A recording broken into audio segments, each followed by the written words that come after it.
Karena hidup membawa luka tidak akan pernah membuat teman-teman bahagia, sekalipun teman-teman balut luka itu dengan senyuman. Selatan berisik, semakin asik. Halo teman-teman, jumpa lagi bersama saya Haida ya di channelnya Selatan Berisik. Teman-teman semuanya, semakin berisik semakin asik ya. Tentunya bersama Insight ya, Insight Psychology Service. Jadi jangan lupa teman-teman semuanya, apapun permasalahan yang dirasakan, permasalahan psikologis yang dirasakan, silakan datang ke Insight Psychology Service, asal jangan masalahnya masalah keuangan saja. Nah teman-teman semuanya, hari ini saya sedang berada di studionya Selatan Berisik ya. Lagi hostnya lagi izin dulu ya. Lagi izin dulu, sedang mencari sesuatu yang bermakna untuk hidupnya. Baik teman-teman semuanya, kali ini saya diminta untuk ngobrol tentang smiling depression. Betul ya, smiling depression ya?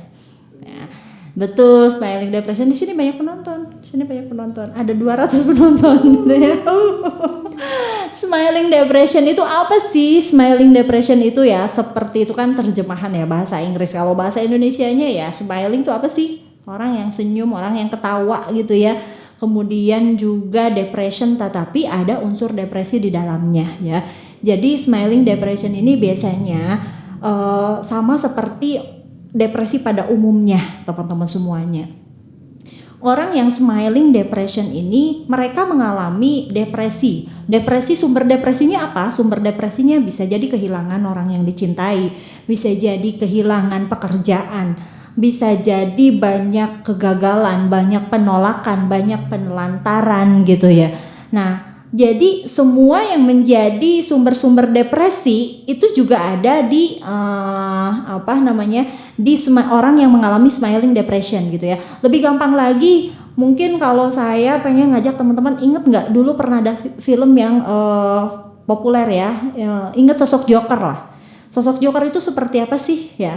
Dia kan selalu tersenyum, bahkan setelah membunuh pun dia tersenyum teman-teman semuanya. Nah itulah contoh dari smiling depression teman-teman semuanya. Jadi kalau ada yang bertanya, Joker itu seperti apa sebetulnya aslinya dia? Sebetulnya Joker itu adalah orang yang depresi, orang yang mengalami kekecewaan yang bertubi-tubi, dia mengalami depresi. Tetapi kemudian dia menutupi depresinya itu dengan smilingnya itu, dengan terus tersenyum gitu ya, terus tersenyum sehingga ya bagus gak sih? Ya jelas tidak bagus. Jadi smilingnya itu adalah untuk menunjukkan kepada dunia, kepada semua orang bahwa saya baik-baik saja. Nah berarti smilingnya itu adalah topeng. Betul, smilingnya adalah topeng. Pada dasarnya orang yang smiling depression, mereka adalah orang-orang depresi yang berusaha menutupi diri dengan smilingnya itu, dengan selalu tersenyum, berusaha menunjukkan kepada dunia bahwa aku baik-baik saja, aku tidak ada apa-apa. Nah, apakah itu bagus? Jelas tidak, karena akan membuat orang yang smiling depression ini justru mereka ada dalam keadaan luka yang luka yang lama gitu ya. Jadi penyebabnya smiling depression ini apa sih gitu? Yang tadi dia berusaha menutupi luka itu. Ya, berusaha menutupi luka, menutupi masalahnya. Nah, sehingga orang-orang yang smiling depression, dia berusaha mengabaikan luka-lukanya itu. Apakah lukanya akan hilang? No, tidak. Saya selalu mengatakan bahwa luka fisik, teman-teman boleh mengatakan bahwa ketika teman-teman ketusuk jarum ya, teman-teman Insight, teman-teman Selatan berisik, ketika ketusuk jarum, nah itu teman-teman udahlah jangan dirasa. Itu bisa hilang loh lukanya. Tetapi kalau luka mental, luka psikis gitu ya, ketika itu diabaikan, bukan selesai, tetapi lukanya malah bertambah besar, bertambah dalam teman-teman. Oke, pertanyaannya ada yang nanya ke saya, apakah smiling depression ini juga termasuk gangguan mental? Secara diagnosa apakah ada di diklasifikasi gangguan mental smiling depression ini? Nggak ada gitu ya. Tetapi masalahnya adalah depresinya saja gitu ya yang masuk kepada diagnosanya gitu. Smiling ini adalah copingnya saja. Jadi si orang depresi yang berusaha copingnya, solusinya adalah smiling. Nah, kalau ini dilakukan secara terus-menerus, apa yang akan terjadi? Yang akan terjadi adalah lukanya semakin dalam. Orang tersebut bisa semakin bermasalah karena dia berusaha untuk mengabaikan, berusaha untuk deny, berusaha untuk tidak merasakan bahwa dia tidak baik-baik saja gitu ya.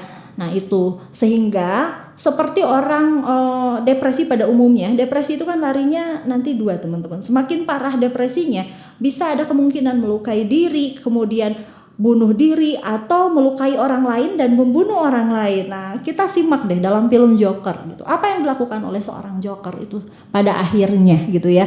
Pada akhirnya yang teman-teman biasanya punya kata-kata tersendiri ya, bahwa orang jahat itu lahir dari orang baik yang disakiti gitu ya. Nah sebetulnya tidak senantiasa seperti itu, banyak loh orang baik yang disakiti tetapi hasilnya tidak begitu gitu ya. Jadi bukan itu, tetapi hasilnya tetapi itu lebih kepada proses penerimaan, proses coping si individu tersebut gitu ya.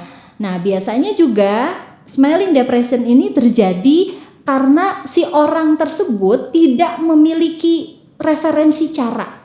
Jadi di alam bawah sadarnya dia nggak punya skema bagaimana caranya menghadapi depresi gitu ya. Bagaimana ketika dia kehilangan, bagaimana caranya untuk cara terbaik atau coping terbaik gitu ya ketika kehilangan. Nah, dia tidak memiliki contoh-contoh itu ya, sehingga dia lebih memilih untuk tersenyum dan menunjukkan kepada dunia bahwa saya baik-baik saja ya. Jadi intinya pesan saya dari smiling depression ini teman-teman semuanya, kalau kita tidak baik-baik saja, terima, accept bahwa kita tidak baik-baik saja. Sadari itu, kita tidak baik-baik saja. Kalau itu mengganggu dan kita butuh bantuan profesional, silakan datang ke Insight Psychology Service ya, untuk konseling, untuk kemudian terapi teman-teman semuanya. Yang pasti apapun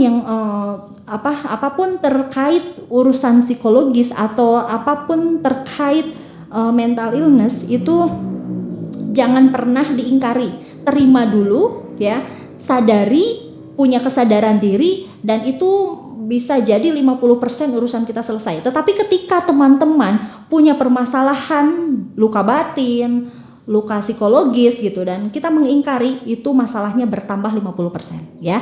Jadi ketika teman-teman merasa kecewa, merasa ditolak, merasa kehilangan, banyak luka di dalam diri, yuk terima dulu lukanya, kemudian sadari seperti apa luka itu, sedalam apa luka itu, dan coba untuk hadapi ya. Coba untuk kita cari coping terbaik gitu ya. Supaya apa?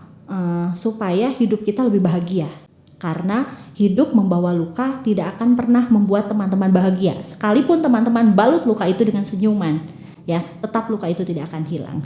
Oke teman-teman semuanya, tentang smiling depression itu mungkin sampai sana dulu ya. Teman-teman Insight atau teman-teman Selatan Berisik yang masih penasaran, ada yang mau ditanyakan, boleh tanyakan di kolom komentar ya, insya Allah nanti kita tanggapi ya.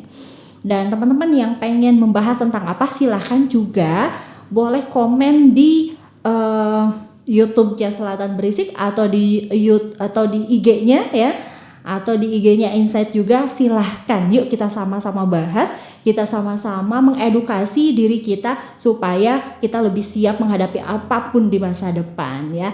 Itu saja teman-teman dari saya Haida ya. Kita insya Allah akan bertemu lagi nanti di tema yang lebih menarik lagi, tentunya di Studio Selatan Berisik. Semakin berisik, semakin asik bersama Insight Psychology Service. Sampai jumpa. Wassalamualaikum warahmatullahi wabarakatuh.